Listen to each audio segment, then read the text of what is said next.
If you need immediate help, please call the National Substance Abuse and Mental Health Hotline at 1-800-662-HELP. Bottle of wine, fruit of the vine. When you gonna let me get sober? Let me go home and start over. Welcome to Clean and Sober Radio, brought to you in part by Jefferson University Hospitals and Thomas Jefferson University, providing excellent clinical and compassionate care in the Philadelphia region, a proven leader in healthcare and education since 1825. And now, here are your hosts, Gary Hendler and Mark Sigmund. Hey, hi, everybody, and welcome to Clean and Sober Radio. Clean and Sober Radio features real people with real stories about addiction to drugs and alcohol. I just want to make note that we are Clean and Sober Radio. We're a 501c3 nonprofit organization that empowers people and families who are dealing with drug and alcohol addiction to solve their problems and help those who cannot. We do it through direct advocacy, broadcasting and maintaining a database of recovery centers and related information. If you need help, please call into the studio at 1-888-728-9941 during the show, and we'll be glad to help you. Mark Sigmund, what is new this week in recovery news? So the U.S. Coast Guard has offloaded over $517 million worth of illicit drugs interdicted in the Eastern Pacific Ocean. The seized contraband was the result of 14 busts in international waters off the Eastern Pacific Ocean, and 35 suspected smugglers were transferred ashore to face federal prosecution in the U.S. courts. Pretty crazy, Gary. It actually has some examples of the busts that they made, and it turns out that they're using a lot of speedboats to try to get drugs into the United States. Tell us, Mark. On December 21st, the Stones embarked aircrew from the Coast Guard helicopter, and the squadron detected a suspicious vessel in international waters 321 miles west of Ecuador. The boarding team interdicted the Go Fast vessel, apprehending 3 suspected smugglers and 1,630 pounds worth of cocaine. In another one, they actually chased these Go Fast vessels for 15 minutes and seized nearly 11,000 pounds of cocaine.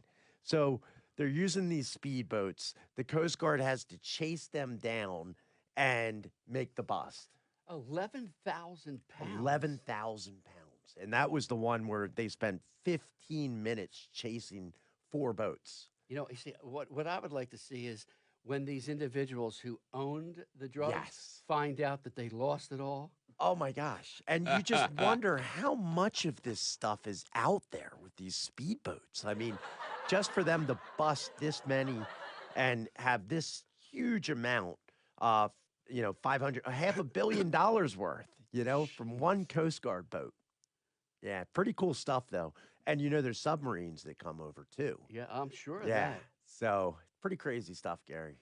Now, how would you do it, Mark? Would you do it in a submarine or a speedboat? I would, if I were a smuggler? Yeah.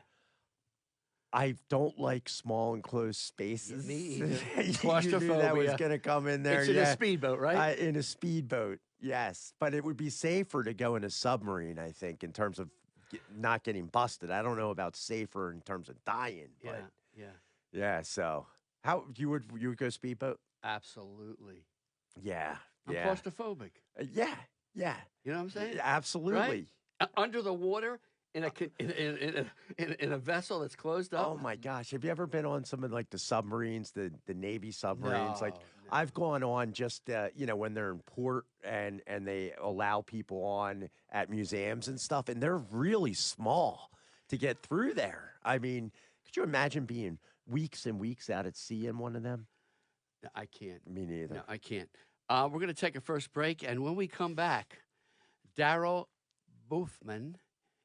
Is that good, Daryl? Yeah, that's good. Daryl, he's our guest. You don't know his name, but you certainly know the photography and the acts, the artists that he has filmed over the decades. It's outstanding. It's beautiful work, and we're going to find out all about his professional career and his recovery. And we'll be right back. This is Clean and Sober Radio. A cancer diagnosis can knock the wind out of you. The Sidney Kimmel Cancer Center at Abington Jefferson Health can help. Our brand new Asplund Cancer Pavilion brings you 86,000 square feet of cancer-fighting science for truly comprehensive care. Backed by the strength of an NCI-designated cancer center. Call 1-800-JEFF now. The Sidney Kimmel Cancer Center at Abington Jefferson Health. The power to out-science cancer. Hey, this is Mark Stein from the classic rock band Vanilla Fudge. Keep on rocking, so good luck to everybody and all the best. 888-728-9941. This is Clean and Sober Radio. Hey, you can also and always enjoy this show on WWDB AM 860 in Philadelphia, WPEN 97.5 FM, High Def in Philly, WGAC Augusta, Georgia, and WJBR 1010 Tampa, to name a few. Wow. I know what you're going to say. Man, oh man. That takes Black me, lights, black incense. lights, strobe lights Oh, my gosh. in my basement. Psychedelic mushroom. Daryl, welcome to the show, buddy. Thank you. What did that song do for you when you heard it? Right away, straight back to San Francisco. Really? What were you doing there? I lived there when I got out of high school in 1968. I graduated from a small town in Shippensburg, in Pennsylvania, and moved to San Francisco in 1968 to live with a friend of mine, Mike Gossert.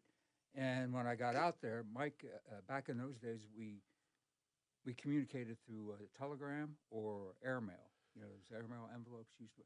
And what had happened was he had left with some girl and went to Maui, Hawaii, and his brother is who he was living with. So I ended up living with his brother, Gus Gossert, who was a disc jockey for a little over a year. Okay. Gus was kind enough to let me stay there, which was an experience. Fascinating experience. I know you were telling us before the show, just the Haight-Ashbury Center and, hippie movement over there and going through to go to football games and walking down Haight-Ashbury sounded really interesting, and seeing Janis Joplin, et cetera. Oh, man, it was... Daryl, where are you from? Let's go back. Where are you from? Shippensburg. You're from Shippensburg. Born and raised in Shippensburg. Normal childhood? Great childhood. Great parents. Siblings? One sister. One sister. Normal? You had friends? Yeah. Both my parents worked for the government.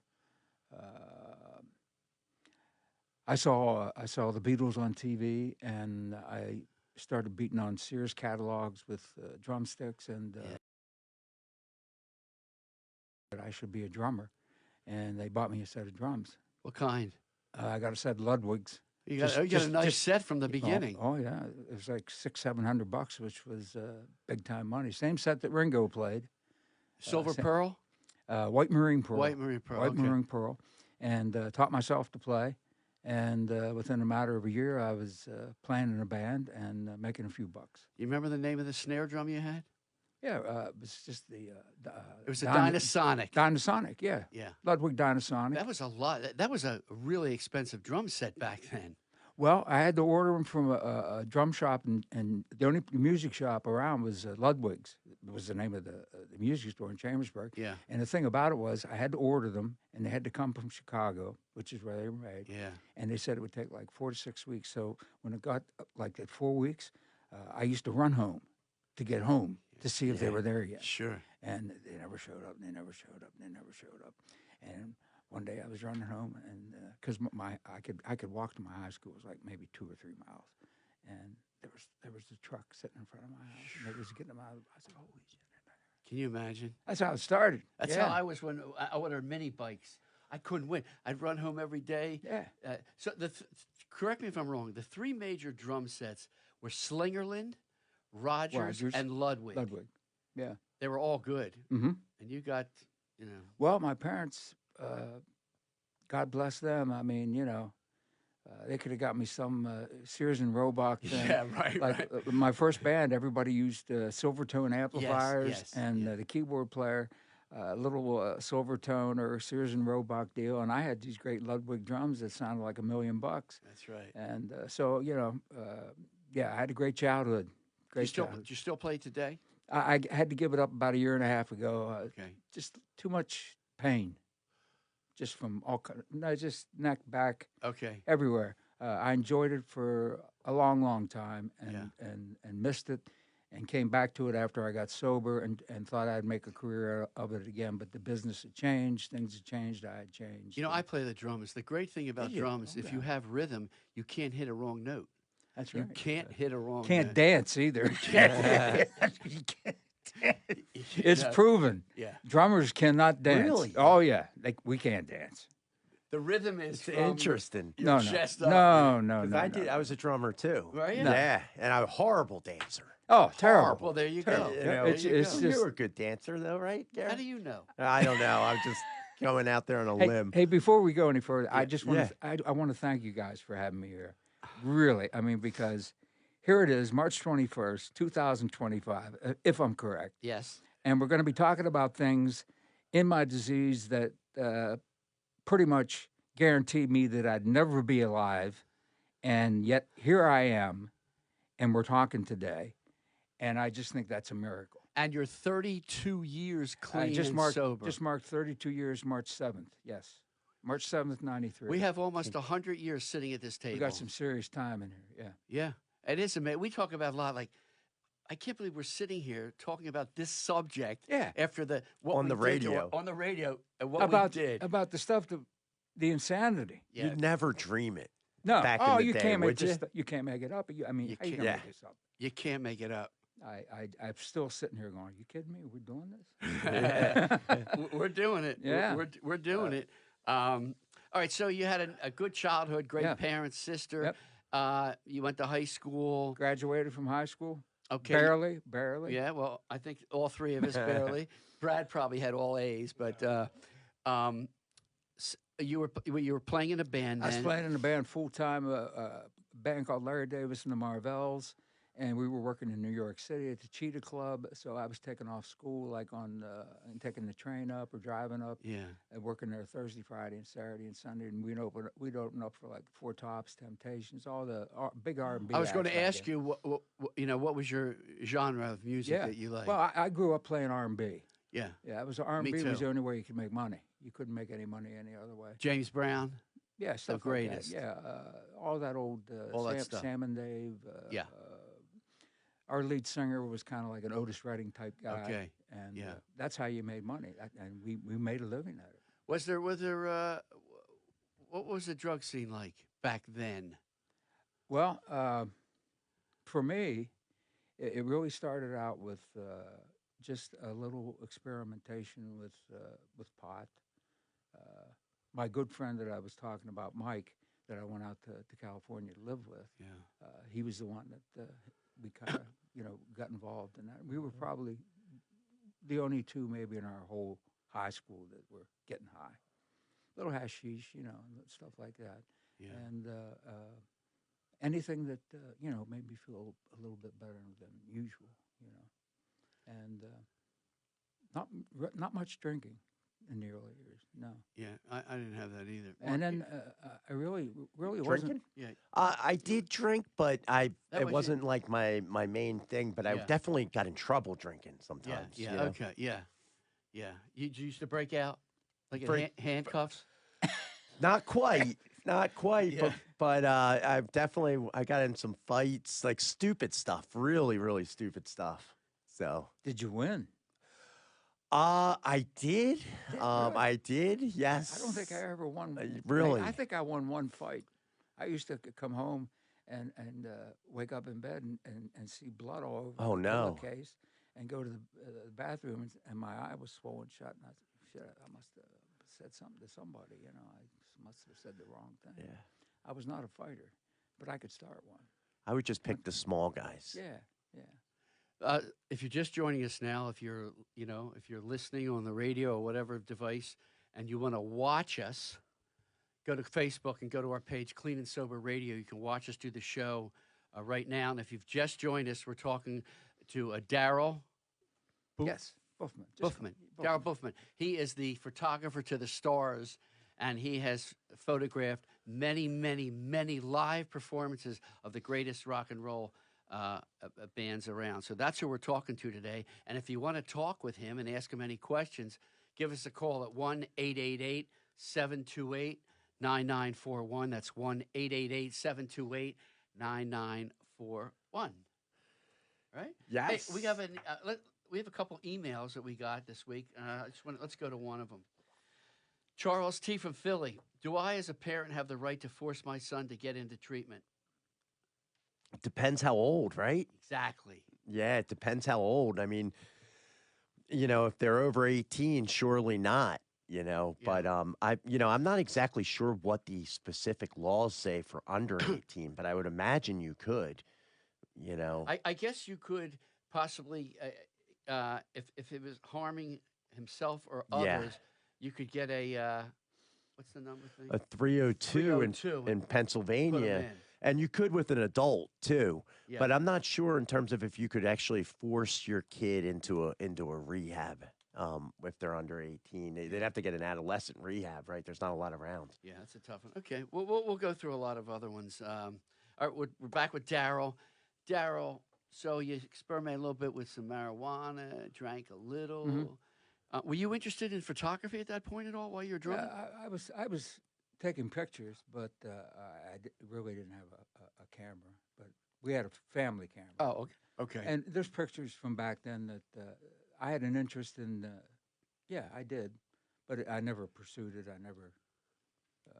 Like the whole time I was in San Francisco, I was there for a year. I have not one picture from the whole time I was there. Right. But I was mostly interested in performing, playing the drums, and I was making some money, and I thought it was going to last forever, but it didn't. So. Did you have any interest in any other instruments? No, Just the drums. just the drums. Yeah, Yeah. that was enough for me. You still have that set of Ludwig? No, I sold them to one of the guys in a band I played in from Philadelphia, Magic Bus. I wish I had never sold them. I to. remember that name. Yeah. Was that around late '60s, early '70s? That group? Yes, early 70s. Early '70s. Yeah. Magic Bus. They were a couple of them were from Ridley Park. I auditioned for them up in Harrisburg, Pennsylvania. They were Okay. looking for a drummer. They were playing at a club up there, and I got the audition, and I moved to Media, and that was in '71. Yes, for our listeners, Media, Pennsylvania is outside of Philadelphia in Delaware County. We have a lot of listeners, viewers that don't know when we say something around here. They don't know what it is, so we try to clarify it and tell them. I lived right across the street from the Old State Tavern, a little apartment complex. Well, they're not going to know that for Okay, sure. I If definitely they're in not know that. Oklahoma, they don't know that. And one bit. I could walk right across the street and get a drink. I remember that. Yeah, I bet you do. That was a Did you ever convenient- you remember leaving there and walking home? Oh no! I don't remember.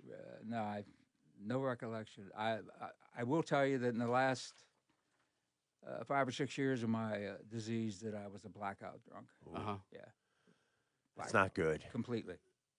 Did you have friends outside the music business back then? Well, you're starting your career in addiction. I mean, who surrounded you? Mostly musicians. Musicians. People, drug dealers started showing up. We would go to restaurants and stuff and be offered things, and it was available to anybody. Back then, I was fortunate that whatever I got, went through my heroin stage, and then I went through my cocaine stage.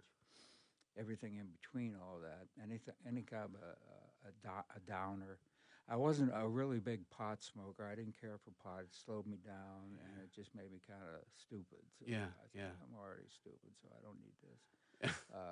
Cocaine was a favorite. My heroin phase was big time. I didn't shoot. I snorted, but I had been shot, and I was shot up by my friends 2 or 3 times just to experience the rush. And it's good I didn't like a needle, because I'd have been in bigger trouble. Yeah. And then the drinking really crept in to be like the cocktail mixer of all the other things that you were doing. And then I got into the Valium situation, which I had 15 years of Valium addiction. Wow. Which Valium was my go-to pill for hangovers. It was my go-to pill if I was moving too fast. It was my go-to pill if I was hyperventilating, which I just started hyperventilating. And so when I finally surrendered and went to treatment, I had the alcohol and the Valium addiction, which I had no idea what it was going to be like to try to quit. It was awful. The Valium. Yeah. Oh, benzodiazepines are brutal because, here it is an anti-anxiety drug. And so what you get is you get this horrible rebound anxiety. Is that what you what you ran into with that? Yeah. I hyperventilated a couple or 3 times after I woke up from, drinking like for a week or whatever. And hyperventilated, and my doctor gave me Valium. I was taking like probably 10 milligrams a day of the blue ones. 10 tens? Yeah, at least 10. Wow. And then I was drinking on top of it. And then, I snort a little Coke, and then, wait a second, I'm speeding up here too much. I better take another Valium, calm down, or drink some more. But I did not anticipate anything like the withdrawal that I went through with the Valium. It was just, it was crazy. While you were in the addiction, were you playing with bands then? No, I had given up the drums. That was done. I gave up the drums in '76. Yeah. I made a decision that I enjoyed getting high and drinking way too much, and it was interfering with my ability to play the drums. And so I said, well, one's got to go, and I'm going this way. Sold my kit and got rid of them, and just went on a career of being a professional alcoholic and a professional drug addict. Any crimes? Many DUIs. DUIs? Okay. Many. Now you go to prison with 3. And I had many accidents, many car accidents. My face went through the windshield of my car in an accident I had. That was the worst. The only thing they said to save me from that was I had a baseball cap on. Oh, wow. And I went and saw my car like after I got out of the hospital, and it looked like somebody took like a baseball bat and hit a big hole. And I said, "That's where my head, face. Yeah, that's where your face." Daryl, it's interesting. When you said, or when the stinking thinking, you decided instead of a legitimate career as a drummer musician that you're going to all you cared about was getting high. I devoted my life to drinking and getting loaded. Yeah, that was it. That was it. That's what my life became. Isn't it crazy how we thought? It is. It's how it pushes all your hobbies and your activities, out the door, because it's like, hey, I just want to get this high. That's the insanity of the disease. I mean, it's when people see high-profile people who you read about that die from overdoses, they say, well, they had everything. No, they didn't have everything. Something had them. That's a good way to look at it. Yeah, something had them. Yeah. Something had me, and it managed my life, and it said, this is what you're going to be. Yeah. You're going to be an alcoholic. You're going to be a drug addict. You're going to have a great time. Let's go. Yeah. Again, if you want to watch us do the show, go to Facebook, Clean and Sober Radio. Like these folks, and hopefully they're letting us know where they are. Yes. Kathy Wolf Collin is watching from Coral Springs, Florida. C. Ruger, good afternoon. Hello, C. Yeah. James Bilderback, my buddy, my friend from Ventnor, New Jersey. Great guy. Judge Christopher R. Maddox, happy Friday, Drexel Hill, Pennsylvania. I had dinner with Chris Thursday night. Nice. Yeah, we had a great time. Kevin Heyer, hello, friends. Colby Fry from Shippensburg, Pennsylvania. Now that got Daryl's attention. Yes. Let me see. Mike Burke, Media, Pennsylvania. Okay, we have a lot. We'll get to everybody else. We're gonna grab another break. We'll be back with Daryl. This is Clean and Sober Radio. A cancer diagnosis can knock the wind out of you. The Sidney Kimmel Cancer Center at Abington Jefferson Health can help. Our brand new Asplund Cancer Pavilion brings you 86,000 square feet of cancer-fighting science for truly comprehensive care.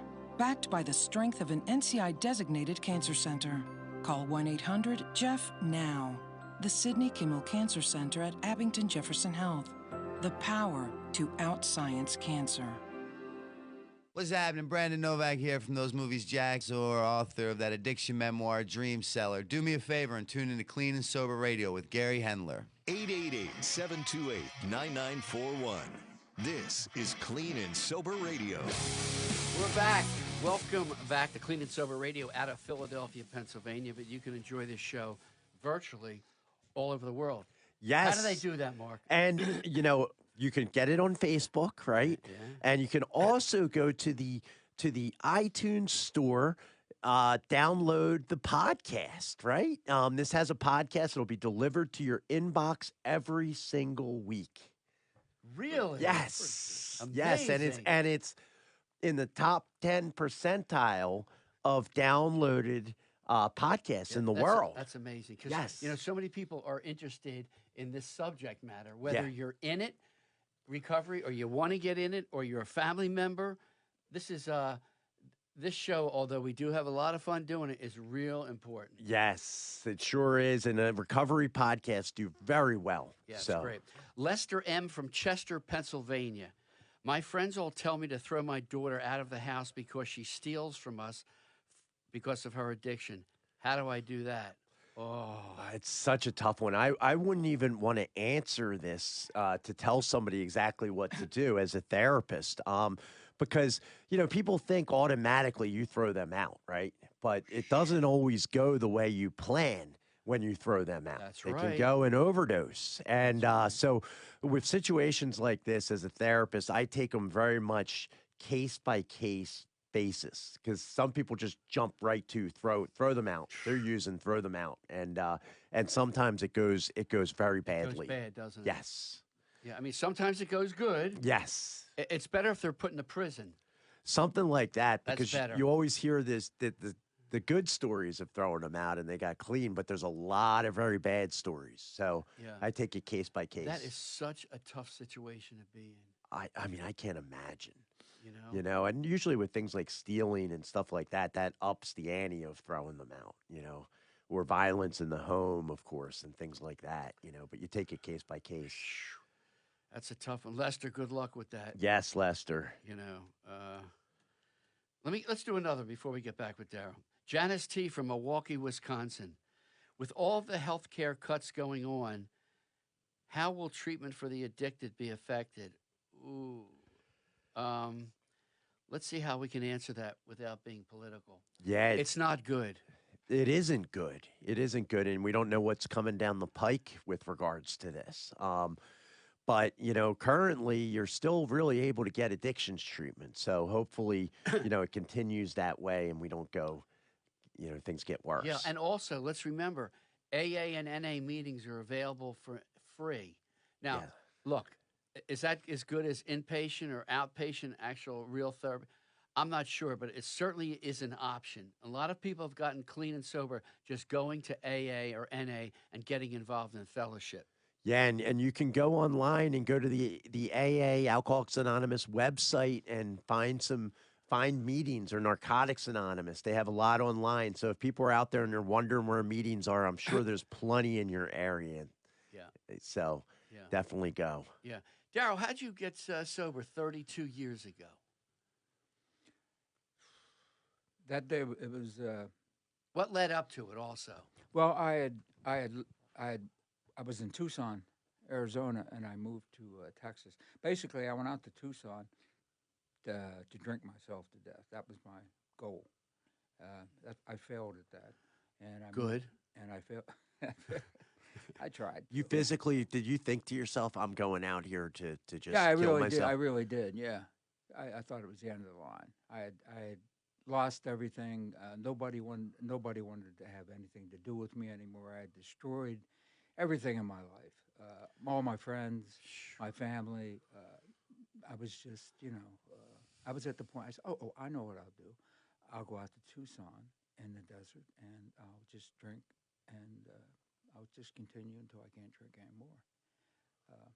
I moved to Texas to follow the young lady that I was seeing, and she moved back to Texas, and I had gotten a little studio apartment there, and I was affording my life by telemarketing, getting on the phone, staying sober and selling stuff back then. I just got up one day off the floor because I didn't have any furniture in that particular room, and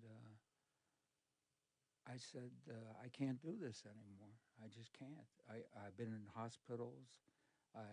People had taken me into hospitals when I overdosed, and they said, well, why are you trying to kill yourself? I said, no, I'm not trying to kill myself. I'm just, I lose track of how much I'm doing. Just think how many times I do this when nobody's around. I pass out on my own. So I just, on that day, I had a moment of clarity, and I said, I can't do this anymore. I want to live. And I had one guy I could call, and I called him, and he got me into a treatment center in Florida, Crossroads. I was on a plane, went there, got kicked out of treatment the 28th day because I drank too much coffee, and the head of the treatment center said, you'll never stay sober. You don't listen to anybody. You're not following this. I said, okay. And then I went back to Texas, and I lived in the program and at meetings for about the first 5 years. Pretty much lived there. And then what? After 5 years, I had been through two. I had my second sponsor, Jack. Jack was the best sponsor I ever had. And I continued just to try to figure out what I wanted to do with my life, because I didn't have any way of making any real money, and I did not want to drink. I did not want to get high. The volume addiction thing it really took me a couple years. It took me about 2 or 3 years till I could actually really feel comfortable. It took me that long. Now maybe somebody else could do it quicker than that, but it took me that long. And so the first 5 years of my sobriety were basically meetings. We had a group. We go to Applebee's and stuff after the meetings. We'd have another meeting, and I got to hang out with a lot of musicians who were blues guys in Texas, and we were all sober and we were all clean, and that's all we wanted to do. And that's when I got inspired. I'd say, well, let me make another run to drums again. Mm-hmm. And I got a set of drums in '96, 3 years after I got sober, and practiced and went back at it again for a little bit. And so let's talk about your photography. The photography thing started about the same time. I started to show an interest in photographing people. I went out and saw some local bands and photographed them. I like football. I like sports, so I got myself into some sporting events. And I always loved boxing. And in the early 2000s, I got involved in boxing. But it just kind of took on a life of its own. It wasn't anything I planned. Most of the things that I do today aren't things that are planned. It's stuff that I'm guided to. I don't have any real explanation other than to say I rely on what we call God, my higher powers. I understand it to be, and I rely on that to get me through life. So you weren't interested in photography, taking pictures at weddings? No, not weddings.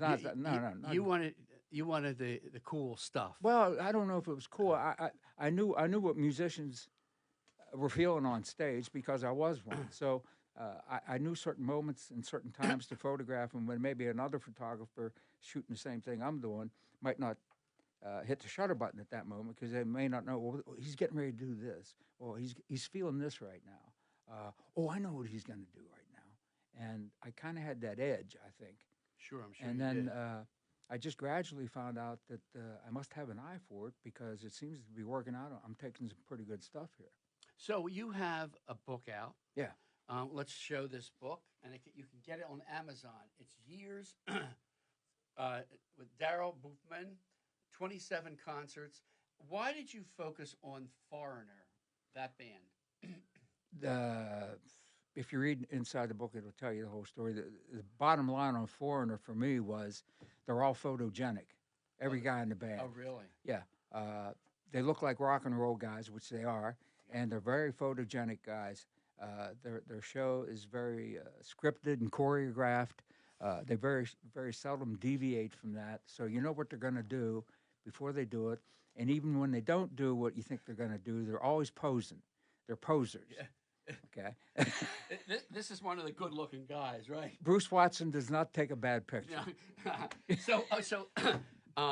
That's what so what this Drew book was is gorgeous. It's like a coffee table book. You can get it on Amazon. Yeah, it's really check this thing out. It's a big, heavy. It's book. 300 pages. Yeah. So it's a lot of pictures. So if you want to see a lot of pictures of that band, Yeah. that's the book you need to have. Yeah, absolutely. That's something. That's a good present. That's a. Anybody in the music business has any interest? Well, I didn't plan that. It was. I started out with one show, and it ended up after 8 years, I had 27 shows, and I said, "Oh, who are your favorite guys to film? What bands? Tell some of your favorite bands. I've done a lot of Joe Bonamassa. Uh-huh. I've done him at least a dozen times. Right. Kenny Wayne Shepherd, I only did him once, but he's good. Joe, the later in the show, Joe starts to show up with his emotion. He's kind of plastic and kind of stiff at the beginning. Yeah. Jeff Beck, who Okay. I got the honor of having a couple of my pictures on his album in 2015, and he was my favorite guitar player in life. And to have my Emmy selected was just incredible. So you started this photography career, what, 1990? It was after you got No. It was later than that. Probably about 2000, 1999. Okay, 2000. And then I started doing a lot of football, national collegiate football, NCAA football. Uh-huh. And then I got into the boxing thing. And the boxing I love. I love the boxing. And that I've been doing that for 18 years. Wow. And we had on the show Pinkton Thomas, who he was on the show. Yeah. Jerry Cooney. Oh, Jerry, yeah, I've met Jerry Cooney. Yeah. I've just met him. Yeah. Yeah. We've had a couple boxers on. He shows up at a lot of fundraisers. I used to be a boxer. Did you? Yeah. You don't look like him. Yeah, it was apples and oranges on Delaware Avenue. Did you say you got an Emmy? No. Okay. No. I thought I heard that. No. Now, So- yeah, go ahead. let me ask you this: so you have, I guess I take it you develop your own film. No. You don't? No. Okay.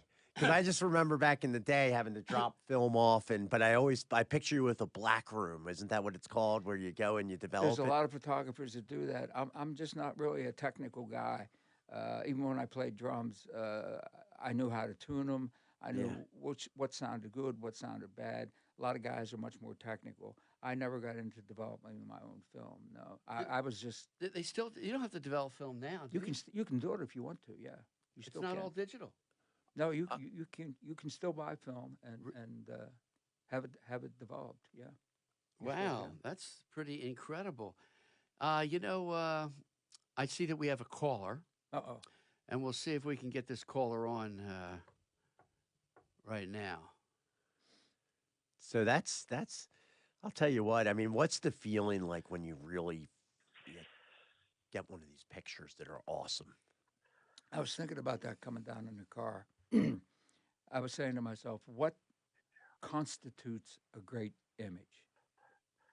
And it's first of all, it's the subject, whatever the subject is, for me. And one that you never get tired of looking at.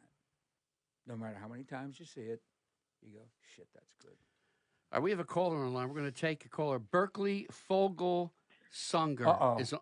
Hello, Berkeley. Hey, Berkeley. I know who this guy is. Did you hear what Daryl just said? He went, uh-oh. I know who this Yeah, guy well, is. that's because we had this life together, man. So Yeah, this life, yeah. I just wanted to call him and call you guys and see if he can reminisce being on the stage at the Spectrum Yes. with Jeff Beck Jeff Beck. and me.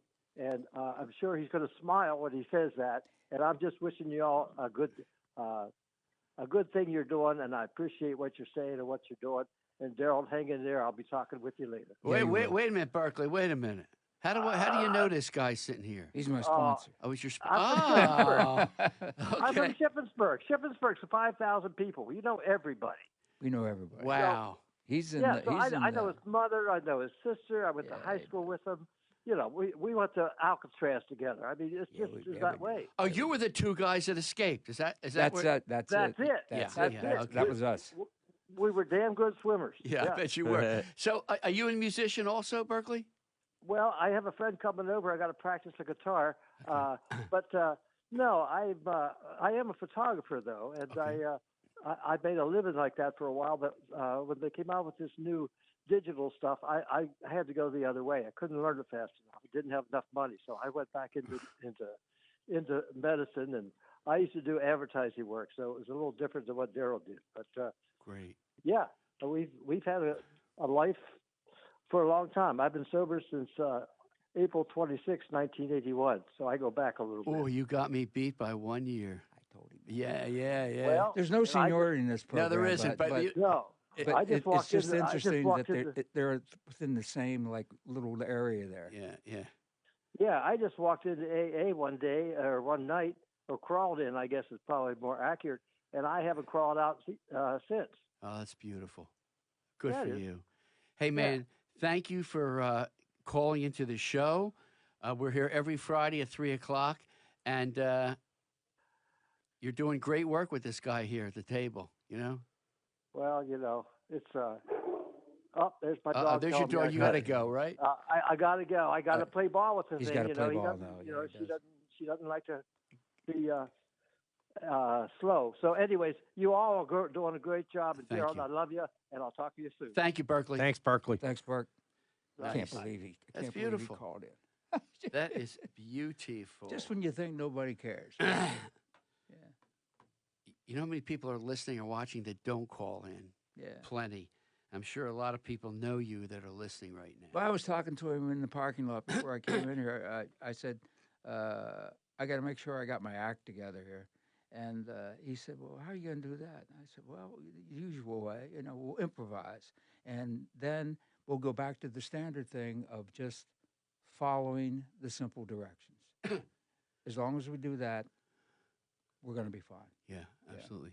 Hey, if you're just watching or listening to us now, give us a call if you'd like to speak with Daryl or Mark or me. 1-888-728-9941. And we have the pleasure of talking to Daryl. He is a photographer and not just taking pictures of babies. He has photographed some of the most iconic rock bands that you can think of, and the work is beautiful. He has a book out called Years. It's on Amazon. Let me just show the cover again because this will be a great gift for somebody. It's actually 8 years. There's an 8 on there. You can't really see.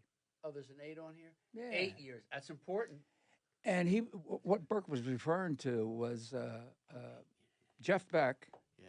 When he played with Tim Bogert and Carmine Appice, they called it BB&A, Beck, Bogert, and Appice. They played down at the Spectrum. And Carmine got us in the back door, the drummer, because I knew Carmine. And he said, I don't have any seats for you. He said, you're just going to have to, it's sold out. He said, you're just going to have to sit on the back of the stage on some cases or something. I said, well, that's okay. And that's where we sat. We sat right behind Carmine Appice on the drums, and we could see Jeff Beck over here and Tim Bogert over here, and life was good. And it was the only time I think I ever saw Jeff Beck get lost for maybe 10 seconds because Carmine, the drummer that you saw with Fudge and his bass player, Tim Bogert, were so tight, so together, that they went on a little tangent, and Jeff was trying to keep up with them, and Jeff can keep up with anybody. Yeah, he's one of the greatest. And he looked around like, oh man, I don't know if I know where they're going.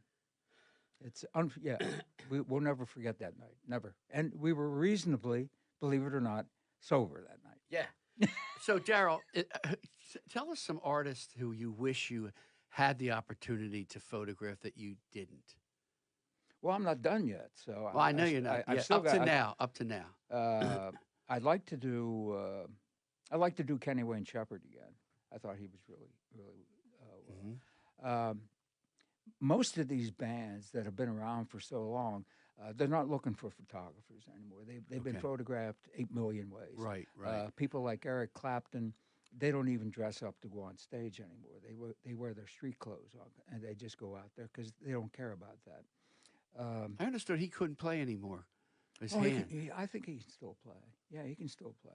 I saw him when he was in Cream with Ginger Baker. Did you really? Oh, yeah. I saw him. Ginger Baker, Jack Bruce? Yeah. Rich Gretsch? I saw the Blind Faith. I saw him at the Baltimore Civic Center the night we landed on the moon, which was in 1969, July 1969. Yeah. Because they were late coming out on stage, and they said, well, we just watched you land on the moon. That's how I remember that. I worked in the record business. My uncle owned a record distributor, big one, Universal. And when that record, Blind Faith, came out, there were 2 different covers. First cover was a woman on there that was banned because of how she was dressed. And then the other cover was like them in like a cavern kind Just of. a picture of them. Yeah. It was a photograph of them. Yeah. You're right. That's right. The girl, it had a blue background with clouds in it. Yeah. It was on Atco Records. Yep. Hey, we got to take another break. We're with Daryl Bughman, and we'll be right back. Yeah. This is Clean and Sober Radio. A cancer diagnosis can knock the wind out of you. The Sidney Kimmel Cancer Center at Abington Jefferson Health can help. Our brand new Asplund Cancer Pavilion brings you 86,000 square feet of cancer-fighting science for truly comprehensive care. Backed by the strength of an NCI-designated cancer center. Call 1-800-JEFF now. The Sidney Kimmel Cancer Center at Abington Jefferson Health. The power to out-science cancer. Hey, this is Jackie Martling, and I listen to Clean and Sober Radio. This is still Jackie Martling, and you should listen to Clean and Sober Radio. Everybody should listen to Clean and Sober Radio. 888-728-9941. This is Clean and Sober Radio. Hey, we're back. Clean and Sober Radio. Our guest today is Daryl Bughman. That's close enough, right? That's good. Bughman, an artist, an author, an incredible photographer, and he has been with some of the most iconic bands, shooting them with a camera. Yeah, and I've had a question for you. Like, have you ever been taking pictures and caught something on film that you never ever would have expected? You know, where you're taking pictures of an artist or something? No, I can't say that I have. I got some goofball pictures. Gotcha. I got Luis Carlos, the newest member that they've added, the Foreigner. I got him on stage, and we call it when he was making his fish face, where he's like, like that. And I sent it to him. No. Have anybody ever get angry at you because you're taking their picture? Oh yeah. They ever break your camera? No, but they disrespected me. Yeah. Oh. They disrespected. You mean an artist or just No, not an artist. In-house security. In-house security. Oh yeah. Some of these people, 9 chances out of 10, you don't have any problem. But when you have a problem, you have a problem. Yeah. They treat you like you shouldn't be there. I've had my run-ins with security and tour managers. Yeah, yeah. They seem to have some kind of an issue of some kind, and I think so.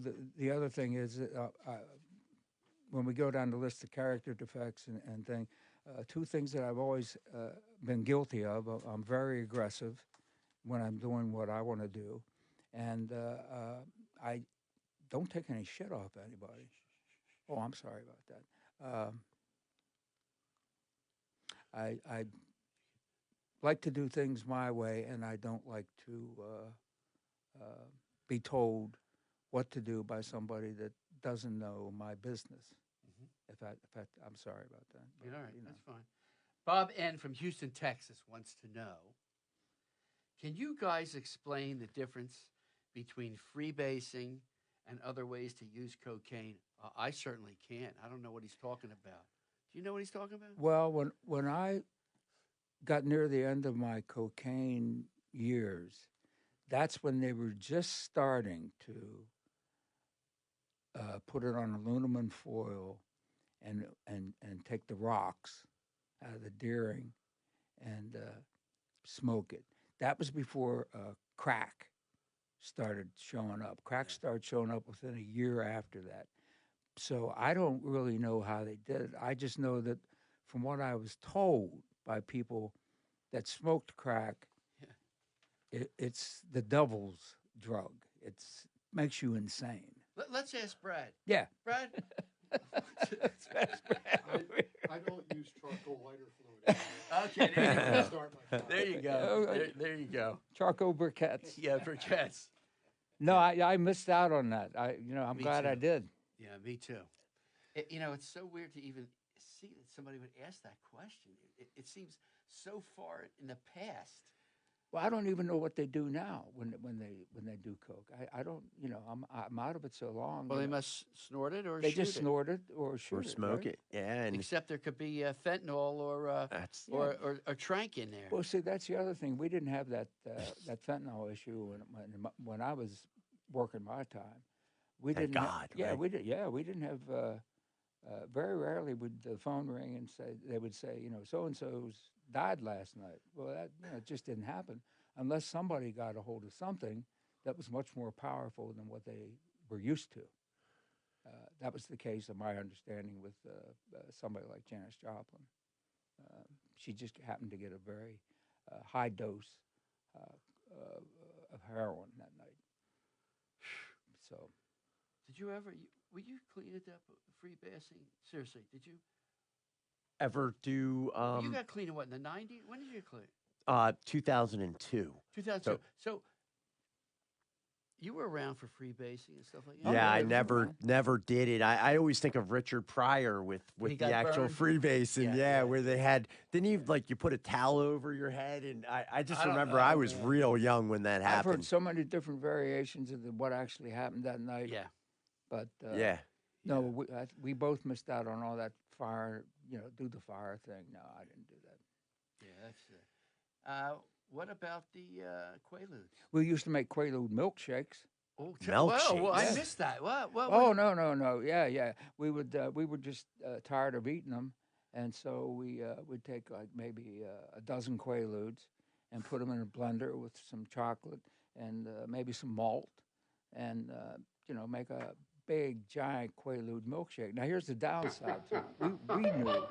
We knew what it was, but God forbid, we would drink our glasses and then get in the Camaro and leave, with the top down. And then the two girlfriends came into the apartment looking for us, didn't know where we were, and look, they made milkshakes. Oh no. And so we would get a phone call at the bar that they knew we were at. What did you? Oh no. Boy, I missed that. Well, I never heard they that didn't. one. They didn't know the Quaaludes were. Well, you see, you can learn something every single day. Quaalude milkshakes. Yes. Quaalude milkshake. So, hey, Daryl, really, thanks a lot for coming on the show and sharing your life with us and your quite interesting life. It's. I hope that somebody out there today decides to quit. Because they heard. I'm sure there is somebody out there that you absolutely affected by your. Well, I'm just saying. I hope that somebody out there today says, I've had enough. I want to live. I don't want to. I don't want to die. Yeah. I want to live. And I'm sure somebody heard your story today, and it's helped somebody, and that's why why we're here. Well, all of us in here. I mean, it's just yeah. Hey, Mark, thanks for a good show again, brother. Thanks, Gare. Brad, thank you. Tyler, thank you. And remember, if you or a loved one is struggling with addiction, help is available. Please call 1-800-662-HELP. That's 1-800-662-4357. For Clean and Sober Radio, I'm Gary Hendler. I'm Mark Sigmund. Thank you all for joining us once again and supporting us and continuing in your life clean and sober. We'll catch you later. Sorry.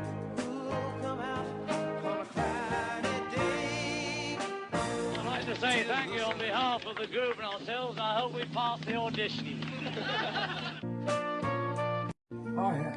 I hope we passed the that was on the rooftop. That's exactly. Hey, guys, thanks so much for watching the show today or listening. And we had a great time. Hope you did too.